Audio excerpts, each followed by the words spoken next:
Assalamualaikum warahmatullahi wabarakatuh. Kembali lagi ke channel Guru Geografi.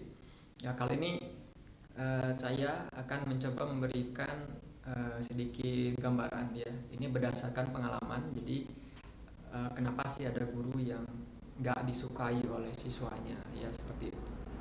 Memang apakah dalam dunia pendidikan terjadi hal seperti itu?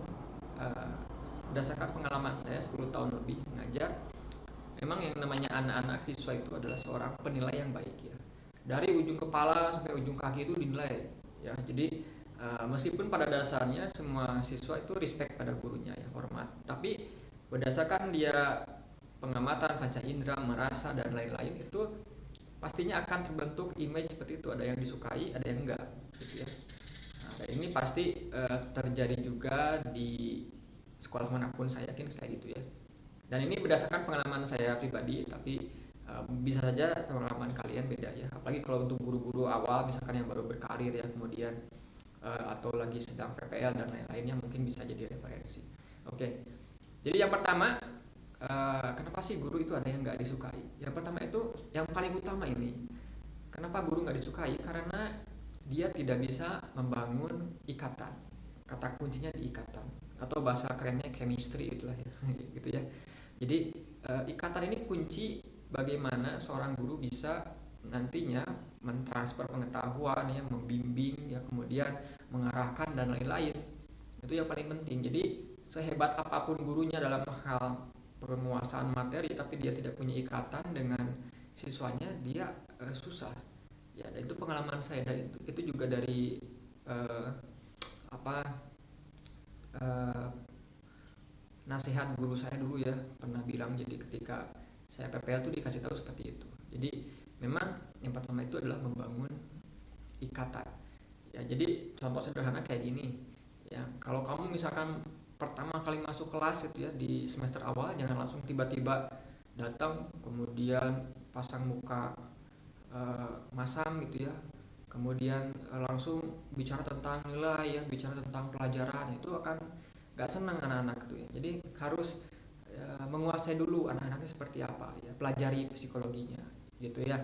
Jadi jangan sampai ketika pertemuan pertama itu menimbulkan kesan yang jelek ya kan ya. Saya ketika masuk pembelajaran pertama atau masuk ke sekolah baru gitu ya, pertama kali bertatap muka dengan siswa, bukan materi yang akan saya bahas ya gitu. Jadi mereka pasti gak senang ya gitu. Kita bangun dulu ikatannya, menunjukkan kesan yang bagus dulu. Nah, ketika sudah terbentuk ikatan, ketika kita akan misalkan dalam tanda kutip memarahi siswa, kemudian memberi pujian, mereka tidak akan marah balik gitu ya, karena sudah terbangun ikatan gitu ya. Ketika kita marah pun dengan tanda kutip ya, marah yang baik gitu ya, ada tujuannya, itu mereka akan segan ya, karena itu adalah merupakan bentuk dari bimbingan gurunya gitu ya.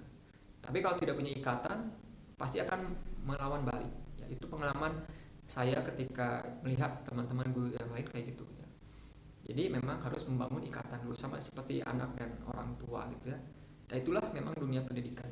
Jadi silakan cari ya banyak referensi tentang bagaimana membangun hubungan ikatan dengan siswa gitu ya. Nah, supaya nanti proses transfer pembelajaran, kegiatan dan lain-lain, bimbingan, arahan, nasihatnya bisa masuk, tidak cuma lewat doang ya gitu. Jadi yang pertama kali yang harus kalian lakukan untuk guru-guru itu adalah membangun ikatan ya dengan siswanya ya. Oke.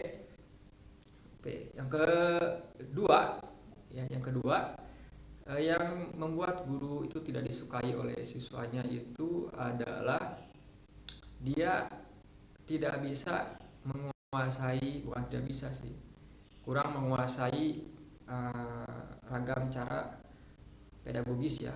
Eh, Bagaimana cara melaksanakan pembelajaran dari mulai perencanaan, proses, evaluasi gitu. Jadi belajarnya gitu-gitu aja terus ya, dari satu semester yang gak ada variasi ya gitu. Jadi misalkan belajar geografi di kelas terus ya setahun, satu semester ya tidak ada variasi, itu biasanya anak bosan.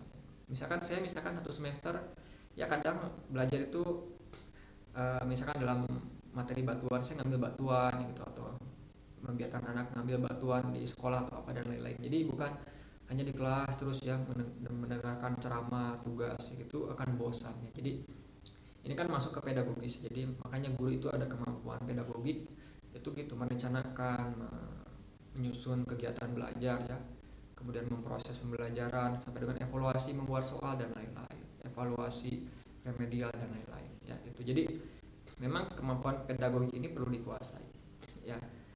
Jadi ya disesuaikan aja dengan kondisi siswa di sekolah gitu ya. Kan ada banyak teori-teori ya, itu nggak masalah ya, kita nanti tinggal menyesuaikan saja ya. Jadi yang kedua itu di kemampuan tuh ya, pedagogiknya.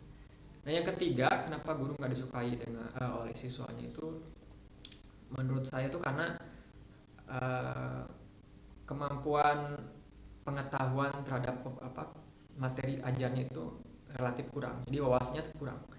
Misalkan geografi itu cuma segitu aja, dan kita kan dunia semakin berkembang ya, dan wawasan makin banyak dengan banyak membaca dan lain-lain. Jadi anak itu senang dengan gurunya yang wawasannya banyak ya. Ketika ditanya tuh dia bisa menjawabnya kemana-mana, interrelasinya kemana-mana gitu ya. Jadi nggak terpaku dengan buku itu ya. Jadi guru yang banyak membaca, guru yang banyak menulis ya, membuat video, diskusi, ikut kegiatan MGMP dan lain-lain, seminar, itu pasti dia akan memiliki wawasan yang banyak. Dan ketika masuk kelas, maka pengetahuan itu menjadi senjata buat dia mentransfer ilmunya kepada siswa. Dan ketika siswa nanya pun kita udah siap. Nah guru yang misalkan kalau bahasa Sunda kurung batokeun gitu ya, cicing wae ya, meneng wae, itu biasanya ya stuck gitu ya. Cenderung agak kurang disukai, karena siswa sekarang di era milenial tuh lebih menyukai guru-guru yang dia terbuka wawasannya ya, ilmunya banyak ya, bukannya ilmu geografi, bahkan ilmu yang lainnya, kepenulisan, komunikasi dan lain-lainnya gitu. Jadi memang itu sangat penting ya, supaya ketika ada siswa yang nanya itu kita bisa menjawabnya juga tidak canggung gitu ya, karena kita punya basic ilmu yang bagus. Jadi itu sih kurang lebih 3 faktor kenapa guru itu nggak disukai siswanya. Jadi yang pertama ikatannya, chemistry-nya kurang.